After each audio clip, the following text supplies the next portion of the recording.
Good morning बच्चों, कैसे हैं आप सब लोग। होप सो अच्छे होंगे, अच्छी चल रही होगी आपकी प्रिपरेशन। तो अगेन मैं नई वीडियो के साथ हूँ। पेपर 2 का हमारा सीरीज चल रहा है ISS, और अब जो हम क्वेश्चन डिस्कस करने जा रहे हैं वो 2022 के हैं, पेपर 2। ठीक है बेटा। तो क्वेश्चन नंबर 31 स्टार्ट करेंगे। इससे पहले हम लोग डिस्कस कर चुके हैं अपने डिफरेंट जो है वीडियोज में। तो क्वेश्चन पढ़ लेते हैं एक बार। क्वेश्चन क्या कह रहा है, consider the following for the next 2 questions. तो एक क्वेश्चन यहाँ पे मैंने शो कर रहा हूँ, एक नेक्स्ट स्लाइड में शो करूंगा। Let the PDF of the random variable is this one. क्या है, theta into x to the power theta minus 1, x lies between 0 to 1। ठीक है। क्वेश्चन क्या है, what is the significance level, alpha पूछा हुआ है आपसे, of the test to test the hypothesis x0 theta is equal to 1, alternative theta is equal to 2 using the random sample of 2 observation by taking the critical region this one। तो W क्या दिया है, x1 x2 such that 3/4 x1 is less than equal to x2, उसे define किया गया है। ठीक है। तो सबसे पहले तो क्वेश्चन को थोड़ा साइड में ले लेते हैं बच्चों। चलिए, तो सिंपल है क्वेश्चन, थोड़ा सा हम लिख लेते हैं अपनी लैंग्वेज में। जो डेंसिटी फंक्शन है मेरे बच्चों f ऑफ x, वो किसके बराबर है, theta into x to the power theta minus 1। ठीक है। चलिए, दूसरा कुछ इंफॉर्मेशन है, जैसे h0 दिया है, theta is equal to 1, h1 दिया है,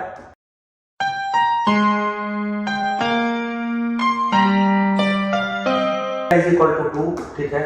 और क्या इंफॉर्मेशन है, और इंफॉर्मेशन है कि WC defined as x1, x2 such that x1 into x2 is greater than equal to 3/4। ठीक है, मैंने ऐसे कुछ लिख लिया। ठीक है बेटा। अब जो क्वेश्चन है कि अल्फा बताइए। अल्फा निकालना बच्चों बेहद आसान है।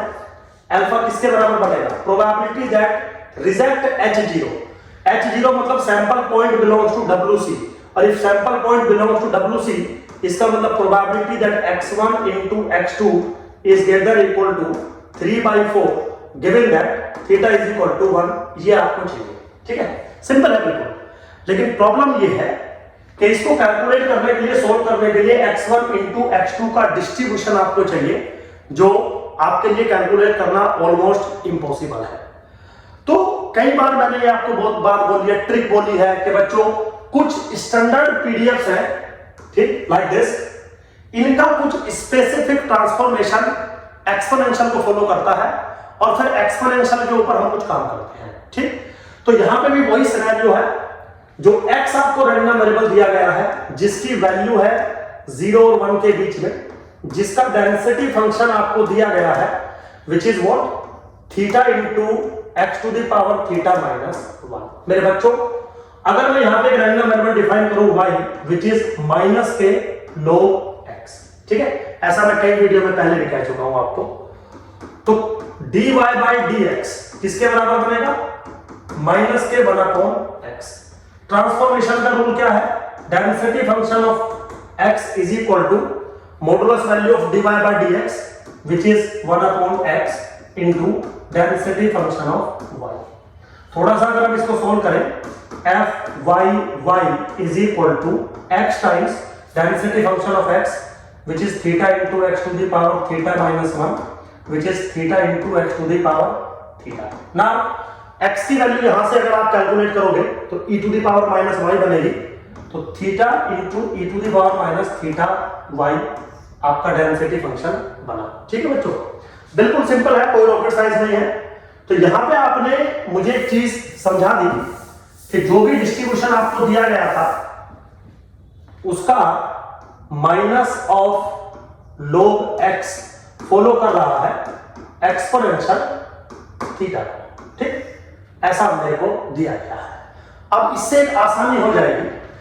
क्या वो आसानी हो जाएगी, देखिए इसको मैं कैसे लिख सकता हूं, probability that log x1 plus log x2 is greater than equal to log 3/4 given that theta is equal to 1। मैंने दोनों तरफ का log ले लिया, अब मैंने दोनों तरफ माइनस कर दिया, तो प्रोबेबिलिटी दैट माइनस के log x1 माइनस के log x2 is less than equal to minus के log 3/4 given that theta is equal to 1। Very simple. अब देखिए मेरे बच्चों, अगर माइनस के log x एक्सपोनेंशियल थीटा को फॉलो कर रहा है तो माइनस का log x1 minus log x2 confirm follow करेगा गामा थीटा कोमा 2। ठीक, तो एक सेकंड के लिए अगर मैं रैंडम वेरिएबल को y मान लूं सपोज, तो f ऑफ y किसके बराबर हो जाएगा मेरा e to the power minus theta y into y into theta का स्क्वायर। वो रूल होता है ना, e to the power minus ax x to the power minus 1 upon gamma n into something. तो ये जो रैंडम वेरिएबल है ये वाला, इसका डेंसिटी फंक्शन मुझे मिल गया। अब अगर इसका डेंसिटी फंक्शन मिल गया तो मैं इस चीज को कैसे लिख सकता हूं, probability that y is less than equal to minus के log 3/4 को मैं कैसे लिख सकता हूं, log 4/3। ठीक है बेटा, given that theta is equal to 1। Very simple. जहां पर y का डिस्ट्रीब्यूशन आपको पता है, y का डिस्ट्रीब्यूशन मैंने आपके सामने लिखा है, y जो भी था y का डिस्ट्रीब्यूशन आपके सामने मैंने लिखा है सिंपली। अब अगर हम इसको थोड़ा सा कैलकुलेशन के फॉर्मेट में बनाएं तो y goes from 0 to log 4/3, ठीक है, into density function of this one which is theta square into e to the power minus theta y into y dy given that theta is equal to 1। अभी मैं theta की value put नहीं कर रहा हूं, उसका एक रीजन है, अभी बताऊंगा आपको। ठीक है, चलिए, क्योंकि मुझे अगला क्वेश्चन भी सॉल्व करना है तो थीटा की वैल्यू भी पुट नहीं कर रहा हूं। देखिए अब ये बिल्कुल सिंपल है, मुझे इस इंटीग्रेशन को सॉल्व करना है। तो इसके लिए मान लो मैंने थीटा y को सपोज मान लिया z, ठीक है, सिंपली। तो थीटा इंटू dy किसके बराबर हो जाएगा, dz के बराबर आपको वैल्यू मिलेगी। तो ये जो इंटीग्रेशन अगर मैं इसको सॉल्व करना चाहूं तो z की वैल्यू 0, अगर y की वैल्यू है log समथिंग तो z की वैल्यू क्या हो जाएगी, थीटा टाइम्स log 4/3। ठीक है बेटा, into theta into y z के बराबर है तो z लिख दिया, into e to the power minus z लिख दिया, और थीटा इंटू dy dz के बराबर है तो मैंने dz लिख दिया।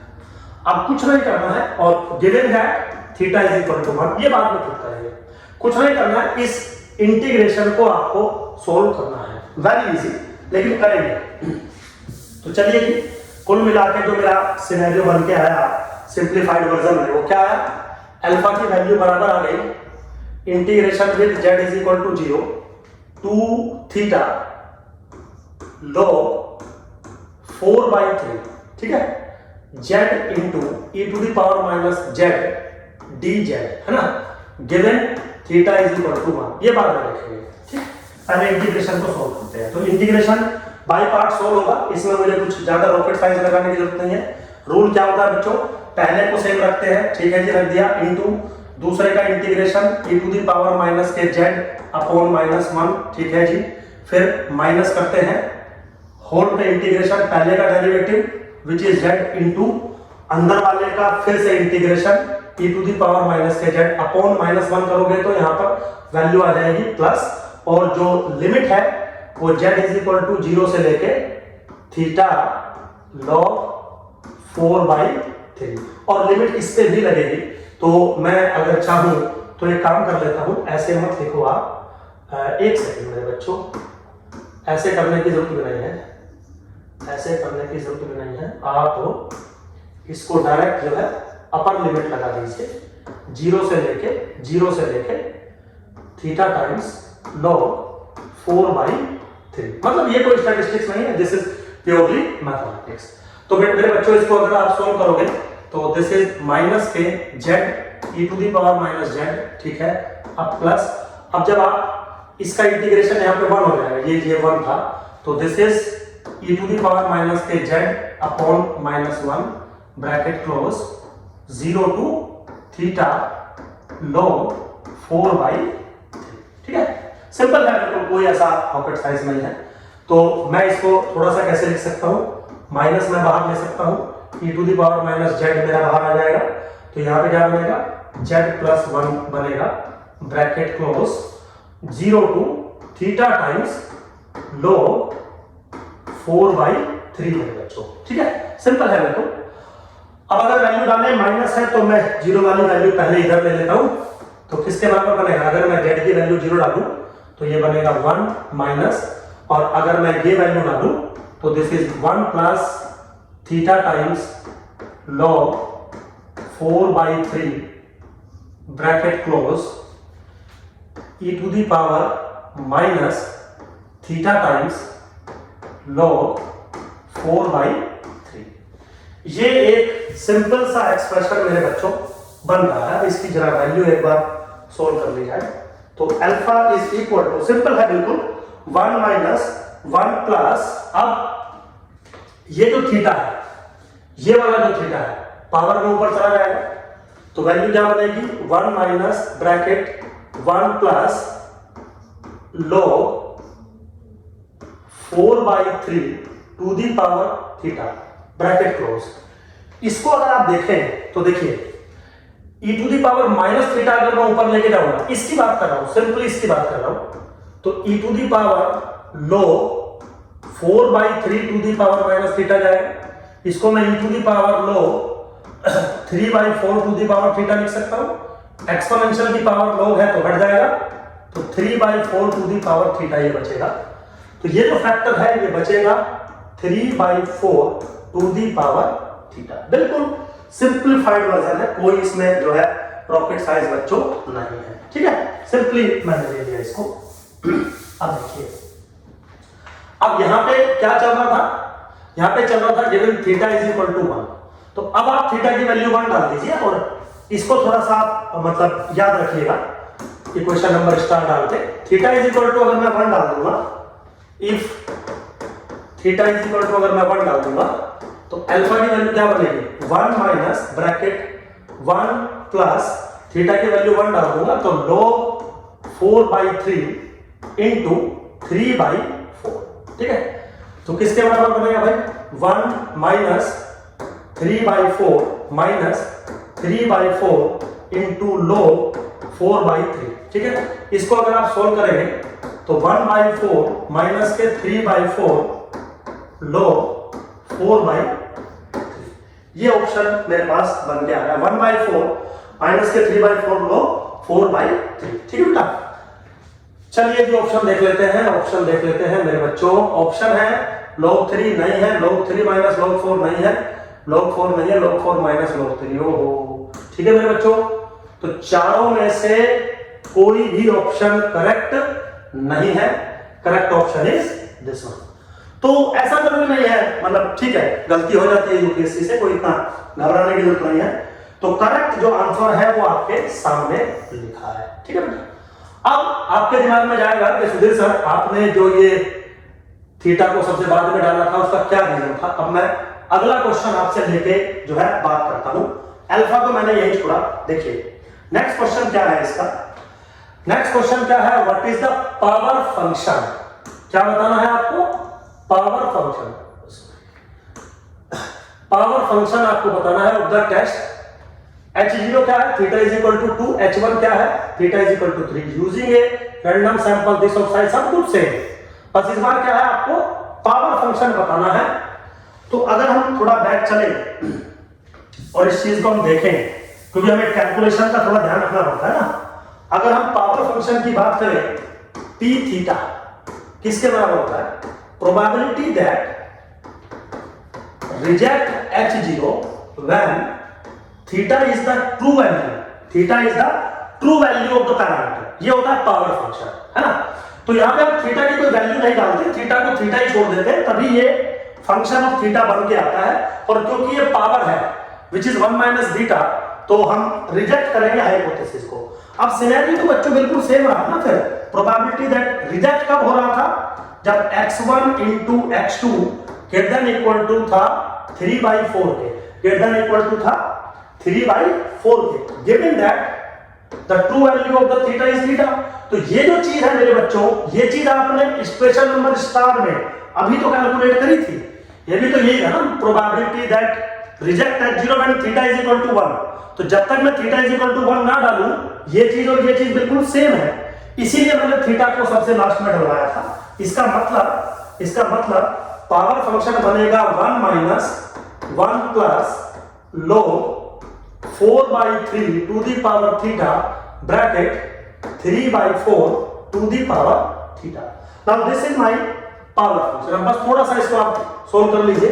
1 minus 3/4 to the power theta मेरे बच्चों and minus 3/4 to the power theta into log 4/3 to the power theta.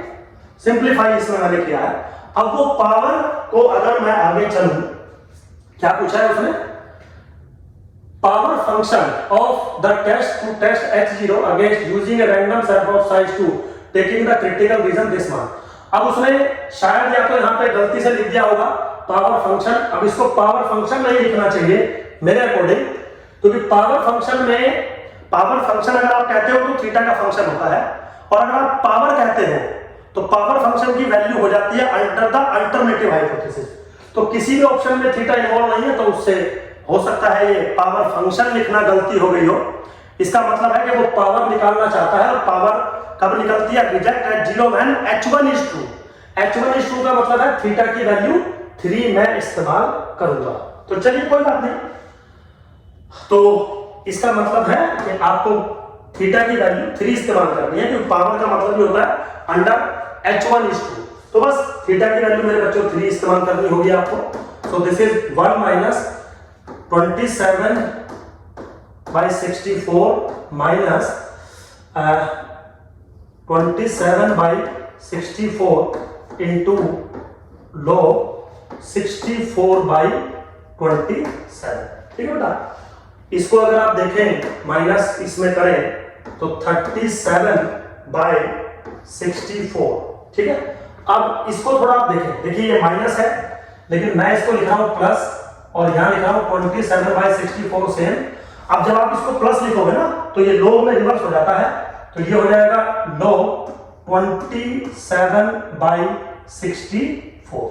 मतलब ऐसे लिखा जा सकता है. ये आंसर थोड़ा सा देखने के लिए, आंसर किस फॉर्मेट में है? 37/64 plus 27/64 into log 3/4 to the power 3. फिर से वही बन के आ गया. थोड़ा सा अगर इसको हम सॉल्व करें तो 37/64 प्लस ये 3 आगे चला जाएगा 81/64 इंटू log 3/4. ये आंसर है मेरे बच्चों आपके नेक्स्ट क्वेश्चन का. देखें तो option number C is the correct option. तो बस ये आप मिस्टेक समझ गए होंगे. पावर फंक्शन नहीं लिखना था, पावर पूछी हुई है, तो पावर हमेशा अल्टरनेटिव हाइपोथेसिस के रेस्पेक्ट में निकाली जाती है. चलिए मेरे बच्चों, अच्छे क्वेश्चन थे दोनों, बस थोड़ी सी मिस्टेक है. जैसे पहले वाले का तो आंसर ही मैच नहीं कर रहा है, यहाँ पे थोड़ा मिसप्रिंट हुआ है उनसे. तो ठीक है, ये यूजुअल चीजें होती हैं बच्चों, इसमें कोई मैं यूपीएससी की बुराई करूँ ऐसा बिल्कुल मुझे अच्छा नहीं लगता है. चलिए थैंक यू वेरी मच. मिलते हैं नेक्स्ट वीडियो में.